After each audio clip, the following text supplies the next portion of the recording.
My teammate collapsed during practice, and when I ran to help, the coach physically held me back, saying, "Let nature take its course." The sound Derek made when he hit the track wasn't normal. It wasn't the usual thud of someone tripping or losing their footing during sprints. This was different, heavier, like his body had simply shut off mid-stride and gravity took over completely. I was 3 lanes over finishing my own 400-meter interval when I saw him go down, his legs buckling at the knees, his torso folding forward, his face hitting the rubber surface with a sound that made my stomach drop. I didn't think, just pivoted and started running toward him while yelling his name. Derek was face down, not moving, one arm twisted underneath his body at an angle that looked wrong. The other runners were slowing down, turning back, their expressions shifting from confusion to alarm. I was maybe 20 feet away when Coach Brennan's hand grabbed my shoulder and yanked me backward so hard I nearly lost my balance. "Let him be," Coach Brennan said, his grip tightening when I tried to pull away. His voice was calm, almost casual, like he was giving instruction about proper running form instead of watching one of his athletes lie motionless on the track. Let nature take its course. I stared at him, my brain unable to process what he'd just said. Derek still hadn't moved. His chest wasn't rising. I could see a dark stain spreading under his face where his nose or mouth must have been bleeding. "What are you talking about? He needs help. He's not breathing." Coach Brennan's fingers dug into my shoulder hard enough to leave bruises. I said, "Let him be. Everyone back to your positions. Now." His eyes swept across the other runners who had stopped and were standing in small clusters, all of them looking between Derek's collapsed form and the coach. This is what happens when athletes push beyond their natural limits. The body knows when to quit. Intervention disrupts the natural order. Natural order? I twisted out of his grip and took a step toward Derek, but Coach Brennan moved faster than I expected for a man in his 50s, positioning himself between me and my teammate. He could be dying. "We need to call 911. "No one is calling anyone." Coach Brennan's voice dropped lower, more dangerous. Derek made his choice when he decided to push harder than his body could handle. Some athletes are built for greatness, others aren't.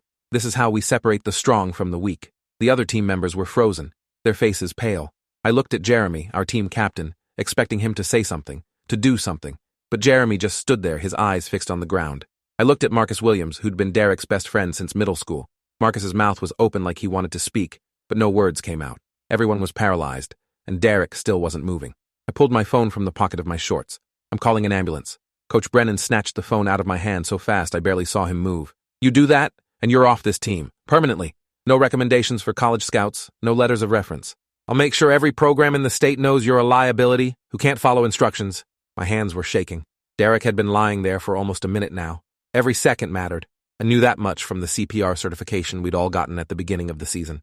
Brain damage started after 4 minutes without oxygen. We were already a quarter of the way there. "I don't care about the team. He needs help. Then help him by respecting the process." Coach Brennan's face was completely calm, almost serene. His body is deciding right now whether he's strong enough to continue. If we interfere, we rob him of that moment of truth.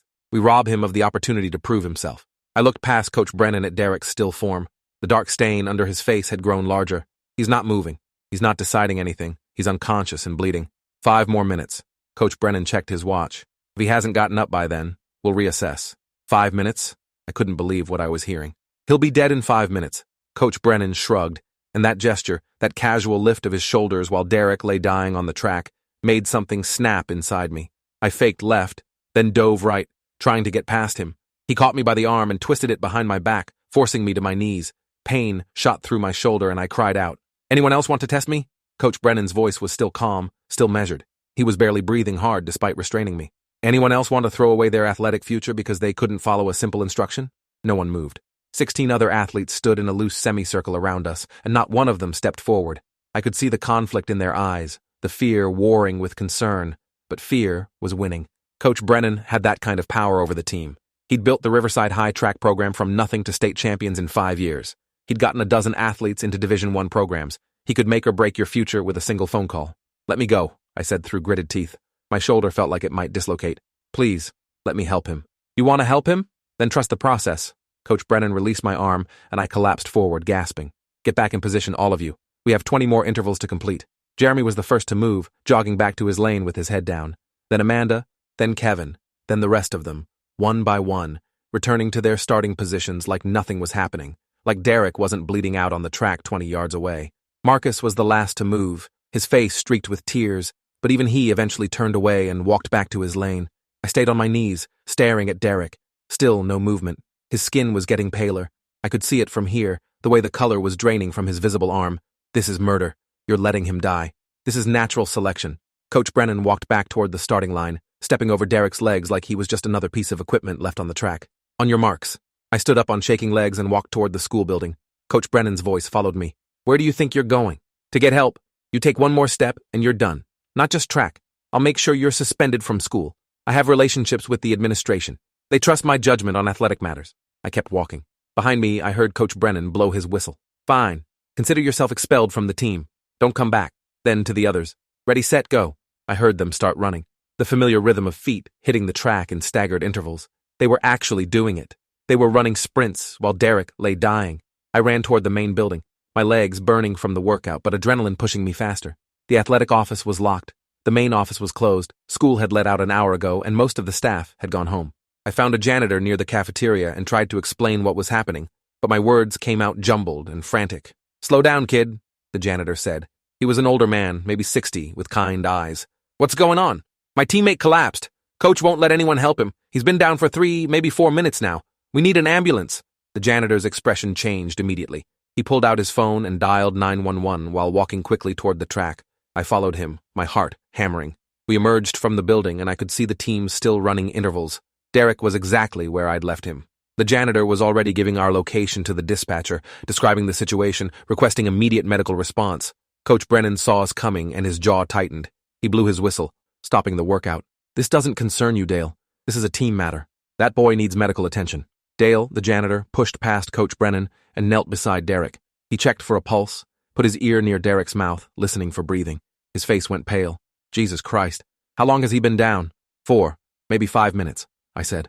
Dale immediately started CPR, positioning Derek on his back, tilting his head, beginning chest compressions. Anyone here certified? Amanda stepped forward. I am. Her voice was small, guilty.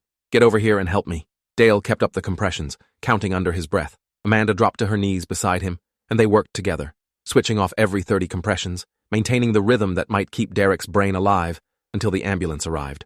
Coach Brennan stood to the side, his arms crossed, his expression unreadable. You're all making a mistake. You're interfering with the natural process. The natural process? Dale looked up at him, his face red from exertion.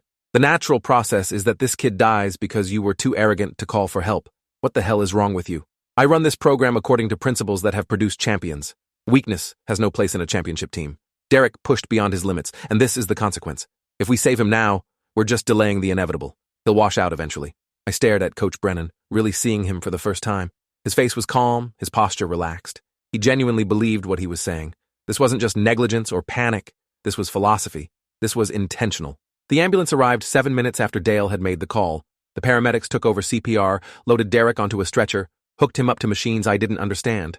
One of them looked at Dale and asked how long Derek had been down before CPR started. Dale glanced at me. At least 4 minutes, I said. Maybe 5. The paramedic's expression didn't change, but something in his eyes shifted. He looked at Coach Brennan. Who's in charge here? I am. Coach Brennan stepped forward. I'm the head coach. Why didn't you call for help immediately? I was assessing the situation. For 5 minutes, while a kid lay unconscious? Coach Brennan's jaw tightened.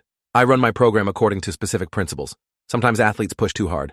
I was evaluating whether this was a temporary setback or something more serious. The paramedic stared at him for a long moment. We're taking him to Mercy General. Someone from the school needs to contact his parents. He turned to his partner. Let's move. They loaded Derek into the ambulance. Sirens already starting before the doors even closed. The sound faded as they pulled away, leaving us standing on the track in the late afternoon sun. The other team members stood in a cluster, looking shell-shocked. Coach Brennan checked his watch. We've lost enough time. Everyone back in position. We still have intervals to complete. No one moved. Jeremy was crying openly now. Marcus had his hands over his face. Amanda was shaking, her arms wrapped around herself. Kevin looked at Coach Brennan like he was seeing a stranger. I said back in position. Coach Brennan's voice hardened. Or do you all want to join our former teammate in quitting? Quitting? Jeremy's voice cracked. Derek didn't quit. He collapsed. He might die. If he dies, it's because he wasn't strong enough to be here in the first place. Natural selection isn't pretty, but it's necessary. The weak fall away. The strong survive. That's how I've built a championship program, and that's how it will continue. I pulled out my phone, the one Coach Brennan had returned to me after I'd started walking away. I opened the camera app. Say that again. I want to make sure I have it recorded. Coach Brennan's eyes narrowed. You're not recording anything. I already am. I held up the phone so he could see the record button was active. Had been active since I'd pulled it out. You just said if Derek dies, it's because he wasn't strong enough. You said natural selection. You said the weak fall away. Want to add anything else for the record? His face flushed red. Turn that off. No. My hand was steady now, all the shaking gone, replaced by cold clarity. I think people need to hear what you really believe. I think Derek's parents need to hear what you said while their son was dying on your track. Coach Brennan lunged for my phone. I stepped back, keeping it out of reach, still recording. Jeremy moved between us, his body blocking Coach Brennan's path. Don't. Get out of my way. No. Jeremy's voice was stronger now. She's right. People need to know what happened here. Coach Brennan looked around at his team, at the faces that had once looked up to him with respect and trust, and saw something different now. Fear was still there, but it was mixed with disgust, with anger, with betrayal. His control was slipping. You're all done, he said quietly. Every single one of you. I'll make sure you never compete at the college level. I'll blacklist you with every scout, every program. You think one incident erases 5 years of championship results? No one will believe you over me. They'll believe the video, I said. And they'll believe Dale, who saw everything. And they'll believe the paramedics who have to write a report about why a kid went 5 minutes without medical attention. And they'll believe the hospital when they report the extent of Derek's injuries. This isn't going away, Coach. You can't intimidate your way out of this one. His hands clenched into fists. For a moment, I thought he might actually hit me. But then he seemed to realize how many witnesses were standing around, how many phones were now out and pointed at him. He turned and walked toward the parking lot, his back rigid, his movements stiff with barely controlled rage. We stood there in silence until his car pulled out of the lot and disappeared down the street. Then, like someone had released a pressure valve, everyone started talking at once. Questions, accusations, disbelief, anger. Amanda was sobbing, saying she should have helped sooner. Marcus was pacing in circles, repeating, I should have done something, over and over. Jeremy sat down on the track, his head in his hands. Dale came over to me, his face grave. You did the right thing. That took guts. I didn't do anything. I just tried to help and he stopped me. You got help anyway. You didn't back down. That matters.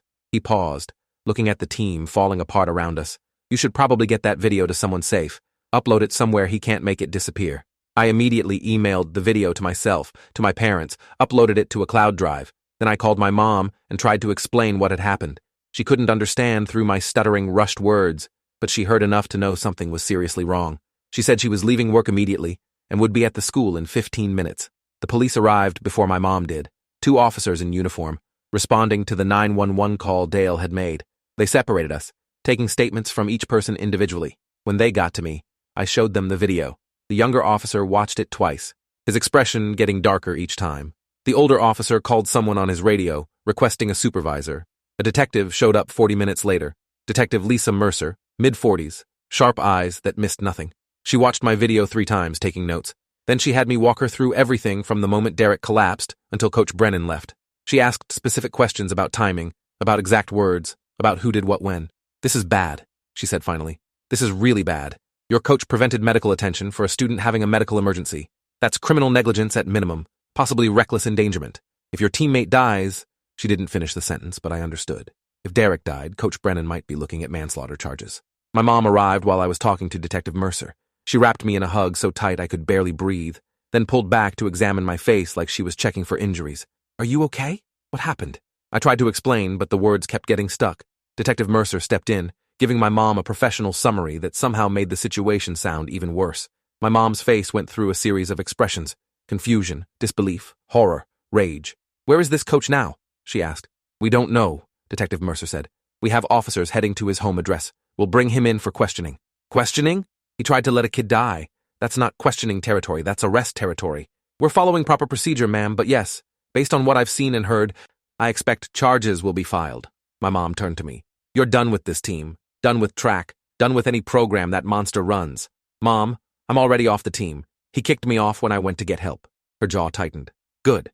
Best thing that bastard ever did for you. She looked at Detective Mercer. What happens now? We finish taking statements, collect evidence, build a case. The school will need to be notified. There will probably be an internal investigation alongside our criminal one, and we'll need to wait and see how the victim's condition develops. His name is Derek, I said. Derek Foster. He's not just the victim. Detective Mercer nodded. You're right. I apologize. How Derek's condition develops will be a major factor in what charges are filed and how aggressively they're pursued. We waited at the school for another hour while the police finished their investigation. Parents started arriving as word spread, collecting their stunned children, asking questions no one could fully answer yet. Jeremy's dad showed up and had to be physically restrained when he found out what Coach Brennan had done. Marcus's mom arrived, took one look at her son's devastated face, and started crying. Amanda's parents pulled her aside, and I could hear them asking her why she hadn't done CPR sooner, why she'd listened to the coach instead of helping. Amanda couldn't stop apologizing. My mom drove me home in silence. When we got there, my dad was already waiting, having left work early after my mom called him. He hugged me for a long time, not saying anything, just holding on. We sat in the living room, and I told them everything again, every detail, every moment. My dad's face got redder and redder as I talked, his hands clenching and unclenching. "I want to press charges," he said when I finished. "Can we do that? Sue him? The school? Someone needs to pay for this. Let's wait and see what the police do," my mom said, though I could tell she was thinking the same thing. "And let's see how Derek is doing." We called Mercy General, but they wouldn't give us information since we weren't family. My mom tried calling Mrs. Foster, Derek's mom, but it went straight to voicemail. We tried Derek's dad with the same result. They were probably at the hospital, their phones off or forgotten, focused entirely on their son. I couldn't sleep that night. Every time I closed my eyes, I saw Derek hitting the track, saw the dark stain spreading under his face, heard Coach Brennan's calm voice saying, "Let nature take its course." I kept checking my phone for updates, but there was nothing. Just silence and darkness and the weight of knowing I should have done more, should have moved faster, should have fought harder to get past Coach Brennan. Around 3 in the morning, my phone buzzed with a text from Jeremy. Group message to the whole team. "Derek is in ICU. Induced coma. Brain swelling. They don't know if he'll wake up." I stared at the message until the words blurred. Brain swelling meant brain damage. Induced coma meant critical condition. They don't know if he'll wake up meant Derek might die, or worse, might survive, but never be the same person again. The guy who'd helped me with calculus homework, who'd made everyone laugh with his terrible impressions, who'd dreamed of running track at UCLA, that Derek might be gone forever because Coach Brennan believed in natural selection. The next morning, my mom let me stay home from school. The principal had actually canceled classes anyway, announcing an emergency assembly for students and parents to address the incident. My mom and I watched the local news instead. The story was already everywhere. High school coach accused of preventing medical care for collapsed athlete. They showed footage of our school, of the track where it happened, of Coach Brennan's official team photo. They interviewed Dale, the janitor, who gave a damning account of what he'd witnessed. They tried to interview Coach Brennan, showed up at his house with cameras. He came to the door, took one look at the news crew, and slammed it in their faces. Through the closed door, you could hear him yelling about persecution and misunderstanding and how he'd built a championship program. The reporter on scene noted that Coach Brennan had refused to comment officially and that police had visited his home but had not yet filed formal charges. My phone wouldn't stop buzzing. Messages from teammates, from kids at school, from people I barely knew. Everyone wanted to know what happened, wanted my side of the story, wanted the video. I ignored most of them, but I did send the video to a few people I trusted. By noon, it was all over social media. Twitter, Facebook, Instagram, TikTok, millions of views. Everyone was outraged. Justice for Derek started trending. People were calling for Coach Brennan to be arrested, fired, banned from coaching forever. The school board held an emergency meeting that evening. My parents and I attended, along with what looked like half the town. The high school auditorium was packed, people standing in the aisles and along the walls. Derek's parents sat in the front row, their faces hollow and exhausted. Mrs. Foster was holding a crumpled tissue, dabbing at her eyes. Mr. Foster had his arm around her, his jaw clenched so tight I could see the muscles working. The school board president, a thin woman in her 60s named Dr. Patricia Chen, opened the meeting by acknowledging the tragic incident and assuring everyone that the situation was being taken seriously. She announced that Coach Brennan had been placed on immediate administrative leave pending a full investigation. Several parents shouted that leave wasn't enough, that he should be fired and arrested. Dr. Chen held up her hands for quiet. "I understand the anger. I share it. But we have to follow proper procedures. We're cooperating fully with the police investigation. We've retained an independent investigator to review our athletic department policies, and we're providing counseling services for affected students." "Procedures?" Mr. Foster stood up, his voice shaking. "My son is in a coma because that man decided to let him die. You're talking about procedures while Derek is fighting for his life. That's not enough. Fire him. Now." The auditorium erupted in applause and shouts of agreement. Dr. Chen looked uncomfortable. "Mr. Foster, I cannot express how deeply sorry we are, but employment law requires that we—" "I don't care about employment law," Mr. Foster's voice cracked. "I care about my son, my 17-year-old son who might never wake up because your employee treated him like a failed experiment in social Darwinism." One of the other board members, a younger man I didn't recognize, leaned forward. "Mr. Foster, we hear you. The board will be meeting in closed session tomorrow to discuss Coach Brennan's employment status. I personally will be advocating for immediate termination." "Advocating isn't enough," Mrs. Foster said, her voice barely audible. "Promise us he'll never coach again. Promise us he'll face consequences." "We can't make promises about the criminal justice system," Dr. Chen said carefully. "That's beyond our control. But within our authority, we will take the strongest possible action." The meeting continued for another 2 hours. Parents demanded accountability, policy changes, increased oversight of athletic programs. Several coaches from other sports spoke, distancing themselves from Coach Brennan's methods, insisting they would never prevent medical care.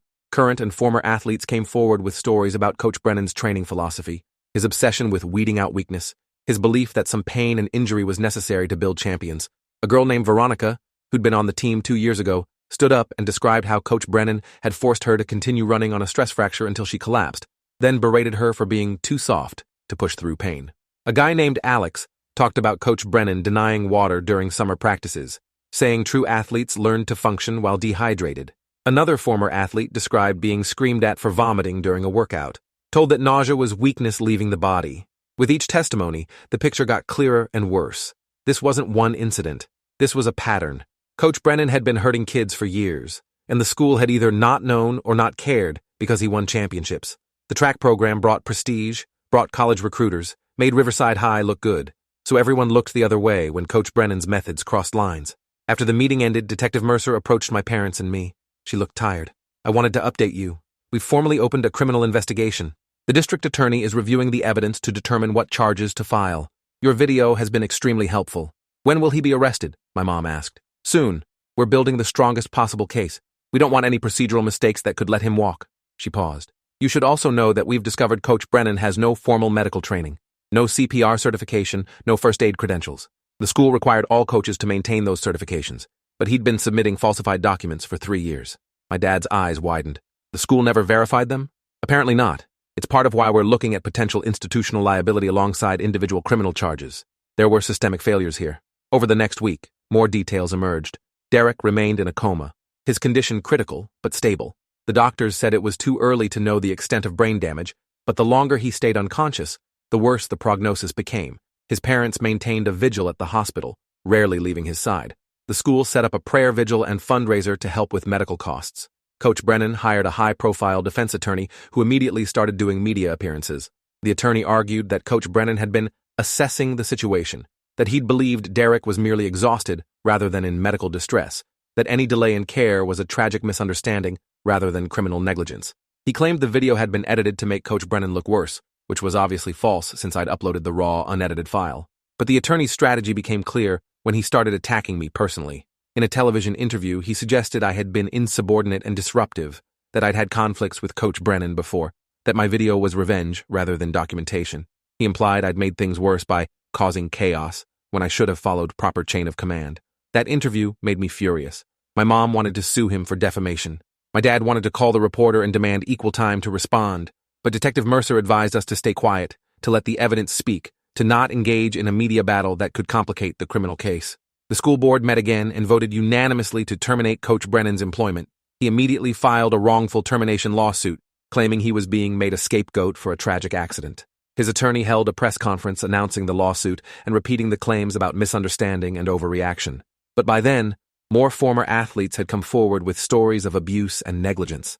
The parents of a girl who'd suffered permanent knee damage after Coach Brennan made her run through an injury filed their own lawsuit against him and the school.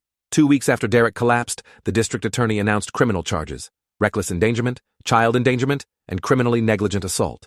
If convicted on all counts, Coach Brennan faced up to 10 years in prison. At his arraignment, he pled not guilty and was released on a $100,000 bail. Protesters showed up outside the courthouse carrying signs demanding justice. Derek's parents made a statement asking for privacy and prayers. Derek woke up 23 days after the collapse. The news spread through school like wildfire. He was awake, responsive, able to speak, but the relief was tempered when we learned the details. Derek had significant cognitive impairment. His short-term memory was severely affected. His speech was slow and slurred. The doctors said he would need months of rehabilitation, maybe years, and might never fully recover. I visited him in the hospital a week after he woke up. His parents had agreed to limited visits from teammates. When I walked into his room, I barely recognized him. Derek had lost at least 20 pounds. His face was gaunt, his eyes hollow. He smiled when he saw me, but it was a lopsided smile, his facial muscles not quite working right. "Hey," he said slowly. Each word seemed to take effort. "Thanks for, trying to help." "I should have done more," I said. "I should have fought harder to get past him. You did enough." His words were slurred but understandable. "Coach was crazy. Not your fault." We talked for a few minutes. Simple conversation that exhausted him. He couldn't remember the collapse itself or the days after. The doctors said that was probably permanent, those memories gone forever. He asked about the team, about whether we were still practicing. I had to explain that the program had been suspended for the rest of the season, that most of us had quit anyway, that nothing would ever be the same. I wanted to run at UCLA, Derek said, his eyes filling with tears. Was good enough. Had a chance. You'll run again, I said, though we both knew it was a lie. Derek would be lucky to walk without assistance, let alone compete at a collegiate level. His athletic career was over at 17, destroyed by a coach who believed letting him die was somehow acceptable. The trial began 4 months after the collapse. I was called as one of the first witnesses.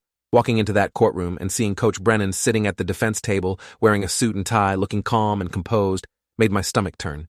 He stared at me as I took the stand, his expression unreadable. The prosecutor, a sharp woman named Angela Torres, guided me through my testimony. I described the collapse, the sound Derek made running toward him. I described Coach Brennan physically restraining me, his exact words about letting nature take its course, his refusal to call 911. I described the 5 minutes that elapsed before Dale arrived and started CPR. The jury listened intently, several of them taking notes. When Coach Brennan's attorney cross-examined me, he tried to poke holes in my timeline, suggesting I was confused about how much time had passed, that stress and fear had distorted my memory. But I had the video, and the video was time-stamped. We could count the seconds between Derek hitting the ground and Dale starting CPR. 5 minutes and 17 seconds. An eternity when someone needs oxygen. The attorney asked if I'd been a good athlete, if I'd followed Coach Brennan's instructions in the past. I said yes to both. He asked if I'd ever seen Coach Brennan act negligently before. I said no, but then I described his general philosophy, his constant talk about separating the strong from the weak, his belief that some athletes needed to be weeded out. The attorney tried to cut me off, but the prosecutor objected, and the judge allowed the testimony. Other witnesses followed. Jeremy testified about the team culture, the fear that kept everyone in line. Amanda described her guilt about not starting CPR sooner. Dale gave his account of arriving on scene and finding Derek without a pulse. The paramedics testified about Derek's condition when they arrived, the extent of oxygen deprivation, the likely brain damage that resulted from the delay in care. Medical experts explained that if CPR had started immediately, Derek's prognosis would have been significantly better.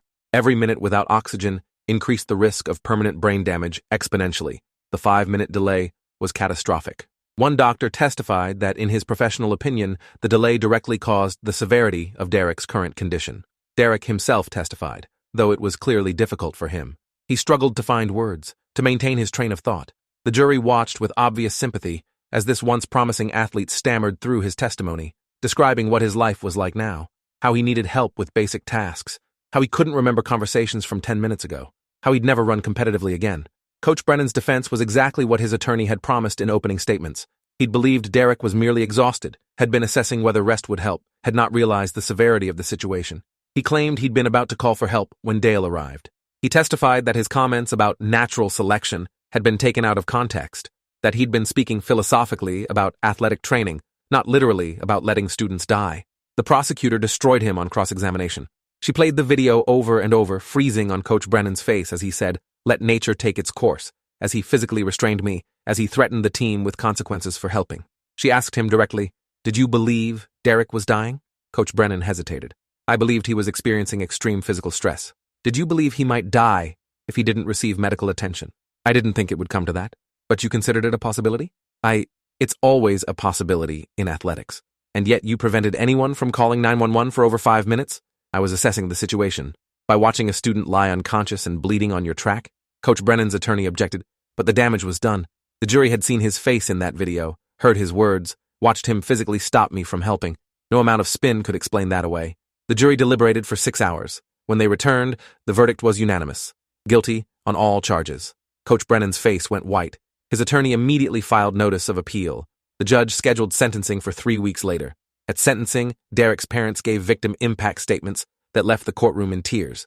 Mrs. Foster described watching her son relearn how to speak, how to remember simple facts, how to be a teenager again.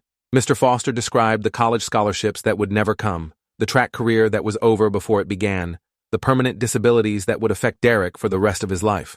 The judge sentenced Coach Brennan to 8 years in prison, the maximum allowed under state sentencing guidelines. He also ordered Coach Brennan to pay restitution for Derek's medical expenses and future care needs, an amount that would likely exceed $1 million. Coach Brennan was led out of the courtroom in handcuffs, his face expressionless. The civil lawsuits followed. Derek's family sued the school district for negligence in hiring and supervising Coach Brennan, for failing to verify his certifications, for ignoring warning signs about his dangerous methods. The case settled out of court for an undisclosed amount, reportedly in the 7-figure range.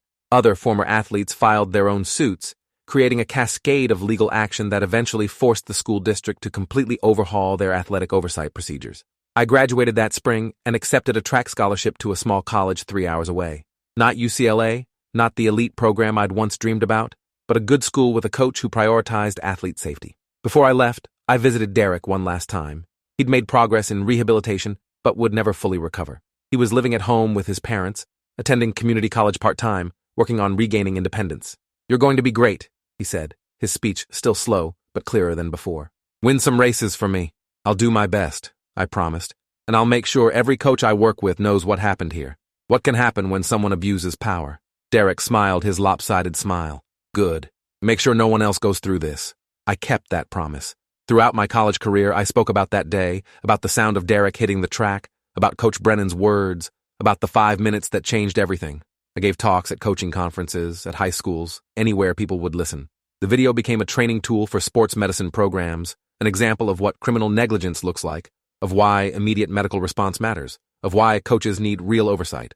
Coach Brennan served 6 years before being released on parole. He tried to get work as a personal trainer, but no one would hire him. He tried to write a book about his training philosophy, but no publisher would touch it. His coaching career, his reputation, his legacy, all of it destroyed by his belief that some athletes deserved to die for being weak. He'd wanted to build champions. Instead, he'd destroyed a kid's life and ruined his own. And Derek, who survived but lost so much, became the champion in the end. Not through running, but through resilience. Through fighting every day to reclaim what had been stolen from him by a man who believed natural selection belonged on a high school track. Thanks for watching till the end. Make sure to subscribe and like to not miss the next story.